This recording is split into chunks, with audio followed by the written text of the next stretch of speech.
afternoon, good evening, whenever you're watching this. I want to thank you so much for joining us here today as we're going to be talking about all things scams. What makes it so easy for us to get scammed, and what can we do to help prevent being scammed? Fraud, getting scammed, is probably one of the most commonly experienced crimes in the UK, and it costs billions of pounds every year. However, the cost, as some of us will know, is only in part financial. The biggest cost is the impact to us as humans and emotionally. And only those of us that have been scammed can fully understand what that really means. Some reports state that around 40 million people in the UK every year get targeted by scams. But to put that into perspective, that equates to around about 75% of the people watching this video will have been targeted by a scammer trying to rip you off. And the scary thing about it all is that we're all capable of making that simple error. Clicking a simple link on an email can cost the life savings of anyone. And scams are getting so much more sophisticated. The advent of AI and all the technology that comes with all of that makes it more and more difficult for us to understand whether it's a human talking, a computer talking, a scammer talking, a trusted professional talking, or a friend talking. So what I want to do today is attempt to arm you with some knowledge and some tools that can help protect you from scams as you go about your daily lives. However, I must emphasize that no one is immune. It doesn't matter about your savviness or your intelligence. It's not about that at all. A scammer using the right words at the right time can get you to do almost anything. And that's the sad truth of it. However, before I pop on to other things regarding scams and the origins of it, I just need to start with a couple of housekeeping bits as always. Clarus Wealth is part of the Best Practice IFA group. It's a high-end award-winning network that we work alongside. Clearly, given that this is a public presentation, nothing in here should be considered personal advice. It's more for just general information and educational purposes. And lastly, if you have any questions at all at any stage, please just note them down and then send it to us via the question facility or the email, which I'll send at the end, provide at the end, and we'll make sure that we respond to you. So let's get on with the show, shall we? I'm going to run through 5 elements, so it's really, really simple. I want to come through the origins of scams because there's so much in noting history when we're preparing for the future. So a brief journey backwards can help us to understand why we can be so easily manipulated. One of the best line of defense, as our American friends would say, is offense. Therefore, breaking apart the elements of a scam could be important and help us to have some thoughts around staying safe. And then some thoughts and tools for you moving forward. And lastly, I probably should mention that we have quite a much more detailed brochure on financial scams and financial crimes, which if you want, it's on our resource section of our website. But if you want, email me in at the email at the end of the show, and I'll at the end of the show, at the end of the presentation, and I will make sure that you get a copy of it. It's PDF. It's really digestible, and it's nice and easy to read. Anyway, that's enough with the waffle. Let's move on. So 300 BC, financial fraud dates back to round about that year. Well, that's when it's recorded anyway. When a Greek merchant named Hegestratus took out a large insurance policy known as a bottery. A bottery is probably not as well known as it was back then, but it's still available today. And basically what it is a popular insurance for shipping and for ships, which allowed the master of the ship to borrow money for repairs or whatever against the ship, meaning that if the money was not repaid with interest at the right time, generally when the ship docks again, then the boat and the goods were forfeit to the insurer. However, Hegestratus, this fine fellow borrowed a load of money and agreed to pay it back with interest when the cargo, in this case corn, was delivered back on shore. The deal was that if he couldn't pay back the loan, then the lender would claim the cargo and the boat that was used for its transportation. Yet, the plan Hegestratus had was to sink his empty boat, keep the loan, and sell the corn completely separately. No boat landed, nothing to repay. However, he was caught out when uh, his crew and his passengers on the ship caught him trying to sink the boat. He ended up drowning trying to escape these guys who were pretty cross with him. Next, we've got William Dewar. In 1792, I may have got his name slightly wrong there. He was the Assistant Secretary of the Treasury in the newly formed independent USA. Now, this cheeky chappie started insider trading with his mates, ended up in prison. The slippers, I am sure you know all about these slippers, the BM slippers, the Bernie Madoff slippers. This man was a clever man. He was the chairman of the NASDAQ at certain points, but he was nothing more than a con man or a scammer. He was able to convince tens of thousands of people to give him money for his wonderful investment plan. His wonderful investment plan was simply to take the money to put it into a bank. Now, the bank, okay, granted, it was so much money that it was making interest of about $483 million a year. But the point of it was he was just ripping people off. There was nothing. It was a house of cards. And we all know the story. And so what we want to know here is that this is not a new thing. Millions of people, doesn't matter about savviness, doesn't matter about intelligence. It has just been the right words at the right time have got people to do almost anything. The question is, who's next? And what I want to kind of get into is why this happens. Why do we have this process of falling into these traps? Why is the right word in the right time good? Why does it capture us? And why do we do silly things with that? And part of the reason is history. And this map is wonderful. I have borrowed this from a chap called Neil Beige at Shaping Wealth, and it's a phenomenal, phenomenal little map. And you can see the issue where it starts here. The issue starts for us around about 3.5 million years ago. Neil's got it at 5.5, and there's kind of debate around whether it's 3.5 or 5.5 when we basically became who we are in our earliest forms, all right?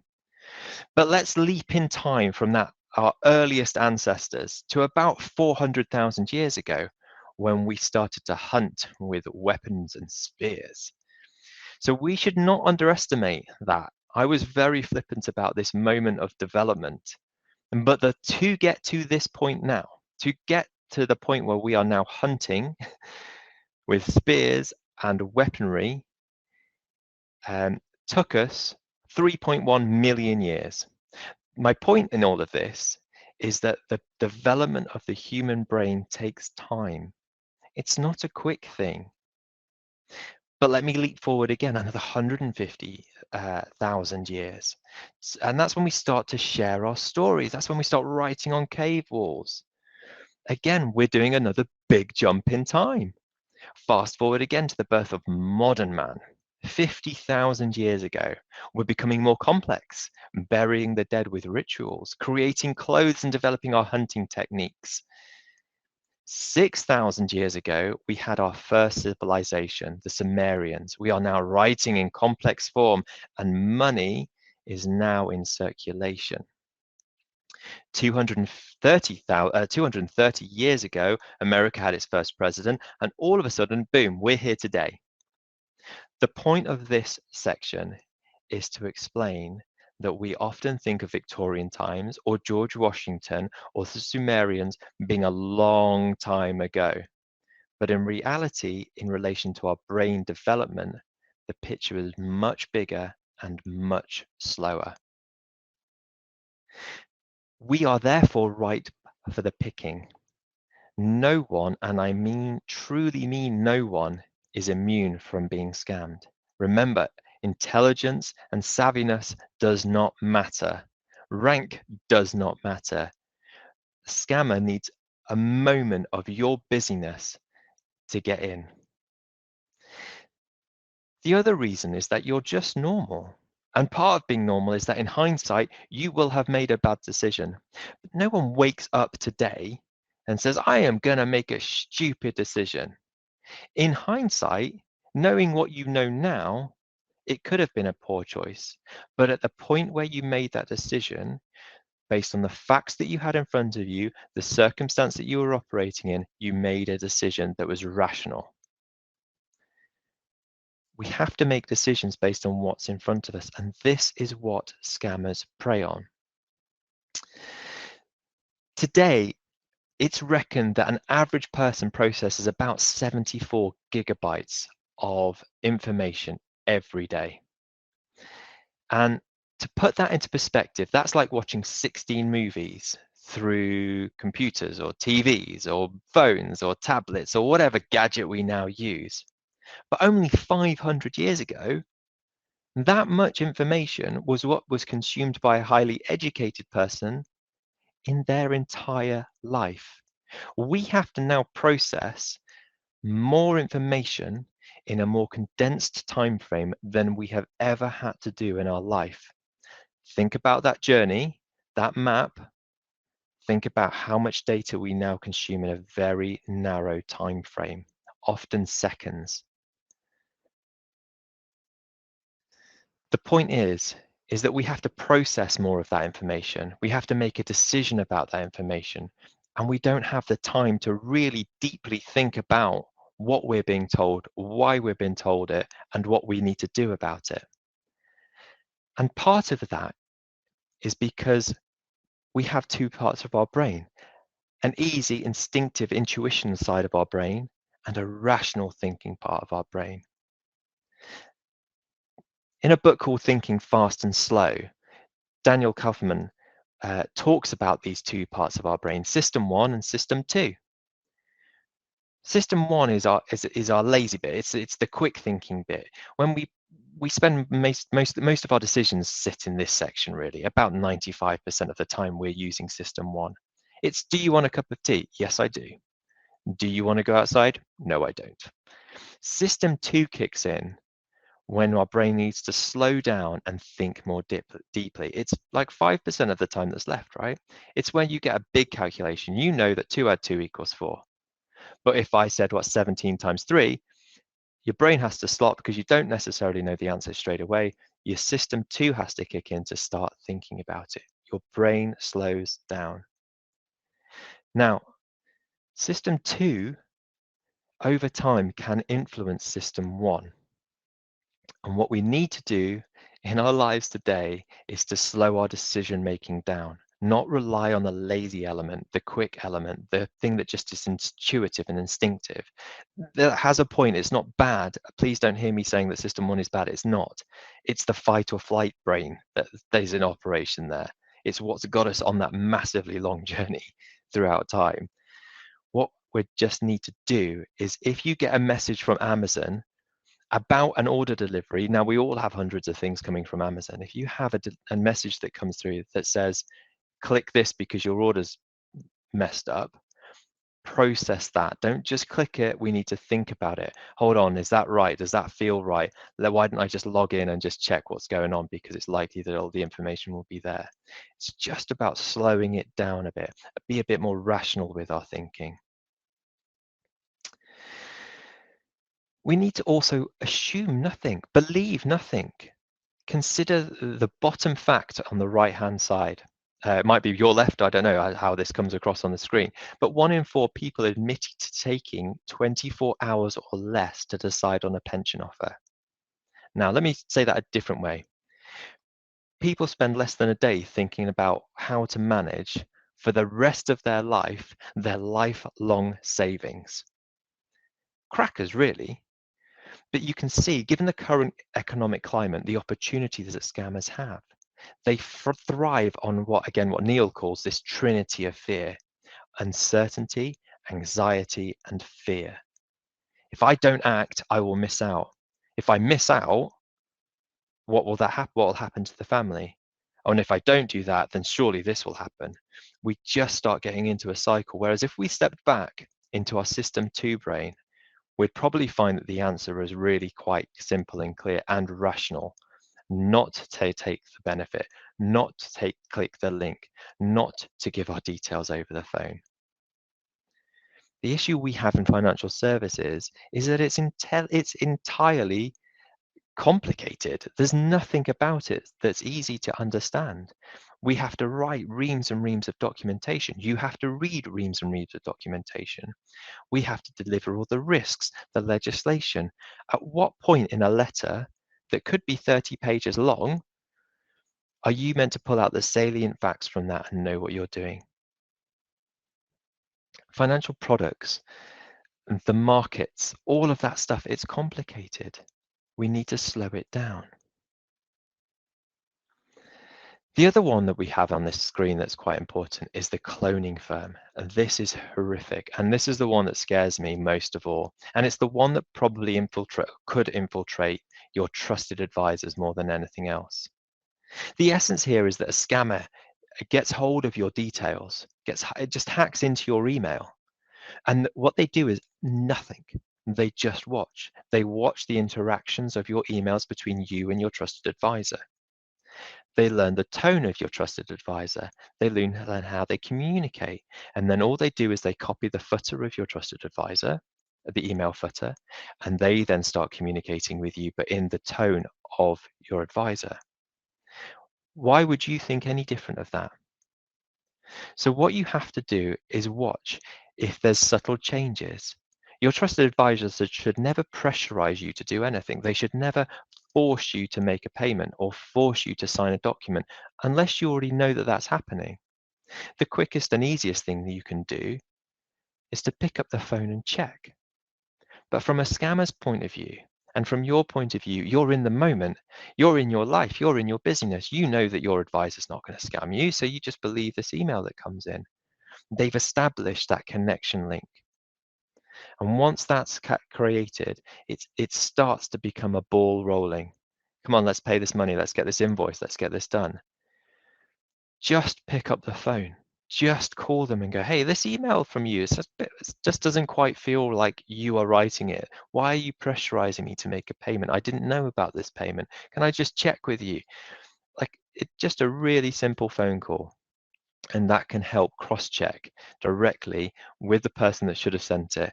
And you'll establish very quickly whether it's legitimate or not. This is a really interesting slide. Okay.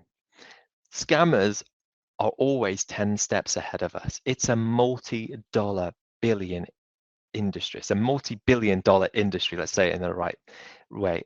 And we are all ripe. We're all ripe clients for them, and no one is immune. AI, as I said at the beginning, is a challenge. No one will recognize any of these. I was going to say, does anyone recognize them? I already know that you don't. No one will recognize these. And the reason I know that you won't recognize them is because I used AI to get these images. I just said, build me people. There's a website. It's called This Person Does Not Exist, www.thispersondoesnotexist.com. And AI just creates these people. The point is that you can go and look at it, you can go and check it out. But if I was on a website or this was on my footer, why would you believe anything different? To show you how dangerous AI has actually become in this situation and why we need to be more aware of phone calls and more aware of emails, is that a UK-based energy firm was scammed out of $243,000 when criminals targeted the company with an effective, basically a phishing scheme. Phishing rather than phishing is short for voice phishing, and it's the tactic of tricking targets over the phone. They basically just used commercially available AI software, and the criminals created a voice so familiar to the boss of the German parent company of the firm that the UK employees didn't know the difference. The criminals instructed the UK chief exec of this firm to transfer the 243 grand to a Hungarian supplier. There was a bit of pressure. Get it done, you'll get sacked. Just get it done. It doesn't matter. I'll explain it later. It's coming back. Whatever the reasons are. The point was that the UK exec transferred the funds, and it was only when they tried it again that the chief exec, the UK exec went, hold on, didn't you get the first payments? And he rang the Hungarian supplier. The bank details were different. The documents were all incorrect. And had they got the funds? No. The point is it just takes a moment in your busyness not to cross-check and you're done. It's gone. I'm sure we all know someone that's been scammed. We're just not alone in that process. It's kind of scary. It's horrible. The emotional cost of that is horrific. The reason I've shown you these points beforehand, before we move on to anything else, is that I want you to see why it's easy to be scammed. We're busy. We have so much information to process in a really short period of time. Our brains don't cope with it. They want to think slow. They want to be lazy. They want to think in system one intuitively. Get stuff done, fight or flight. Our brains don't want to think deeply because it takes energy and resource and time for our brain to do that. But the point is we have to remain vigilant. We have to check. We have to slow things down. We have to just cross-check things. Clearly picking up the phone is a really good way, but then have security checks as well. Like, well, tell me my NI number. If it's your trusted advisor, why would I mind if you ask me to confirm your NI number? I can ask you security questions back. It's not a problem. We shouldn't be afraid to do that. So, as I said, look, using the right words in the right questions, putting you in the right situation, the pressure box, they can get you to do anything. They're trying to sell you a story. That's all they're doing to buy their scam. Let me try and um, put this into a bit of perspective for you. Think of the last magician that you saw and the feelings that you had when you saw that magician. The moment that you saw them pull the card that you were thinking of out of their back pocket, for example, it's just magic. But you know it's not. You know it's not. I've just been to the Harry Potter studios. You know it's not magic. But it's great and it's crazy and you love it and it's magical and everything's great and you love being fooled because it's wonderful. You believe it. The point is, it's the sleight of hand, it's the misdirection, it's the opportunity of wanting to be tricked that we have to be careful of. Remember, if it's a limited time offer, brain one needs to step back, brain two needs to kick in. Do you remember the early days of scams when we had the Nigerian prince who had $200 billion and he was prepared to give 20% of it to help him get it out of the country? We're just on that next iteration of that. We just need to be more prepared for it and have better security systems for ourselves in place. The point is, probably very few people fell for the 20% of 240 million from a Nigerian prince, but we're more likely to fall for a trick from Amazon. Click this link for your delivery because we're all buying from Amazon or whoever. I'm not picking on Amazon. I'm just using it as an example. I want to start getting into the elements of scams now, right? But what's different to a magician who is just misdirecting you, giving you something over here, some silver dust over here, making you look over there, promising you new things? This guy gave you the opportunity of having 20% returns and he robbed 37,000 people in 136 different countries. 37,000 people. Some of the smartest people in the world, some of the most creative people in the world. But what about this lady? Do you know who she is? Her name is Ruja Ignatova. She created this thing called OneCoin, a cryptocurrency. She started it in 2014 and claimed it worked like any other cryptocurrency on the blockchain. She said that there was only 120 billion of these coins, and you can use it to make payments. You could have an e-wallet. However, there was no blockchain. There was no payment system. 3 million people across the world were caught by her opportunity. Her OneCoin generated over 4 billion in sales revenue for nothing. It's a sham. It's a horrible, horrible sham.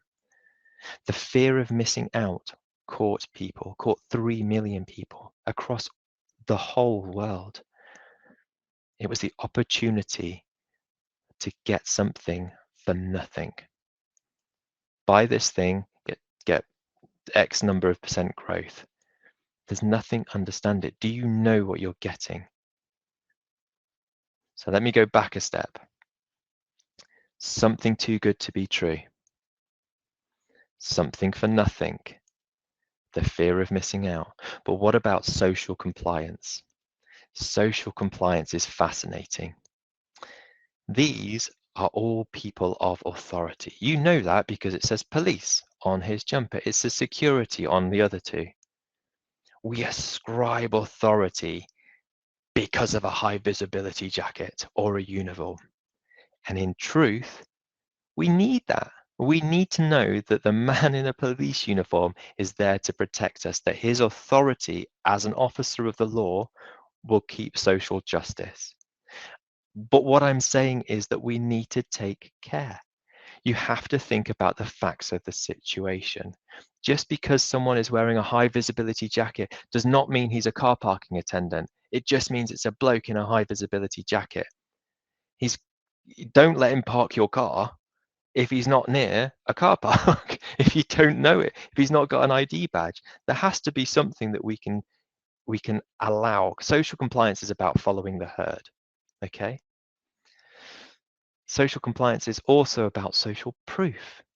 When we look around us and we see what other people are doing, we tend to become a bit herd-like. We tend to be, let's go and buy that one coin because X did it and look at her numbers going up. Why am I not doing it? They became successful, but Bernie Madoff and Ruja became successful because they sold a story to one person, and that person sold it to two people, and those two people sold it to five people. The point is that I believed because my best friend wouldn't lie to me is not a reason to just jump on board. We need our brain two, our system two thinking to kick in, to make it make sense beyond just a promise of nothing, social compliance, and a social proof. Think about how a queue forms. What happens if you just started a queue in the middle of the street? The queue would probably get longer because everyone's like, what are they queuing for? No one really knows. None of this is new, and I'm making a real kind of song and dance about it. My point too is that we cannot be arrogant about what we think we know. It doesn't matter how savvy you are. It doesn't matter how intelligent you are. We're all just ripe because we're busy. So what do we do? What do we do? We assume nothing. We believe nothing. You challenge everything. And if you have any ounce of doubt, delete it. If you don't assume anything, you don't assume that there's a 20% uplift in this. You go and fact check it. You don't assume that the text message is from Amazon. You go and fact check it. And it's the same with believing nothing. If you fact check it through different sources, you will probably stand a better chance of not being scammed. If you challenge the information that you are given, deeply challenge it, you probably won't fall foul of the scammers in the same way. Because if you're challenging it, your your second system is kicking in. It's trying to think about it more deeply. It's outside of the busyness. But most fundamentally, if you delete it, if I sent you an email and you think it's a scam and you've deleted it, and I ring you back in a week and say, hey, I sent you that email. Did you get it? Can we just talk about it? And you go, oh, I thought it was a scam. I'm really sorry. Then we've got a robust conversation to have around, okay, why did you think that? What did I say in my email that made you think that? What can I do? What can we do to help you get around that worry in the future? Okay, there's lots of things around that that we can all do if we just slow down and don't believe anything. I talked right at the beginning about having a financial crimes kind of PDF document brochure. I'm really happy to send that, and this is much more detailed in that brochure than it is here. But these are the things here, that this little list here is things that you can just quickly tick off that are included in that brochure that help you to assume, believe nothing, and challenge everything and delete if necessary. Is the phone call or offer unsolicited? Did you initiate it or did you get it? It's an easy one, really simply off the bat. What are they asking you to confirm to them? Are they asking for your bank details, your addresses? What have you given them first? What have they given you first to check that you can give them some sensitive information? Is there any time pressure? I keep talking about time. Is there any time pressure to make a decision? Are they pressuring you to not miss out? Are they being kind of fuzzy about the bank or the provider or the utility company that they're calling from?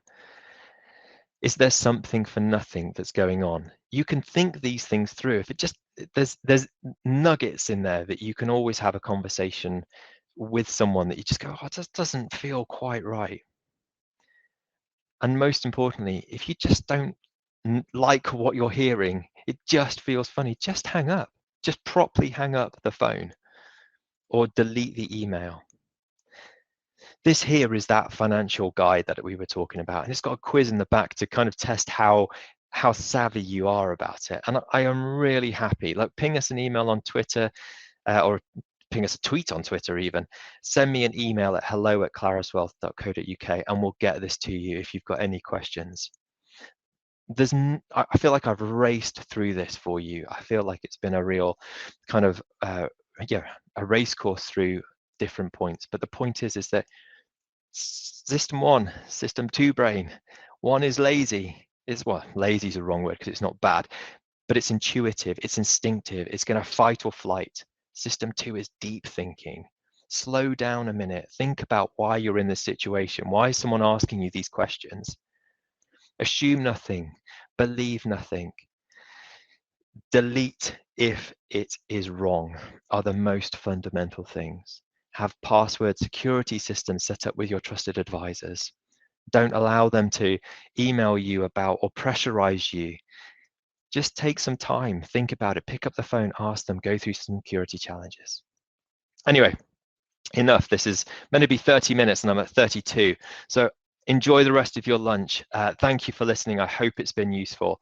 And remember, assume nothing, believe nothing, challenge everything, and delete it if it's necessary.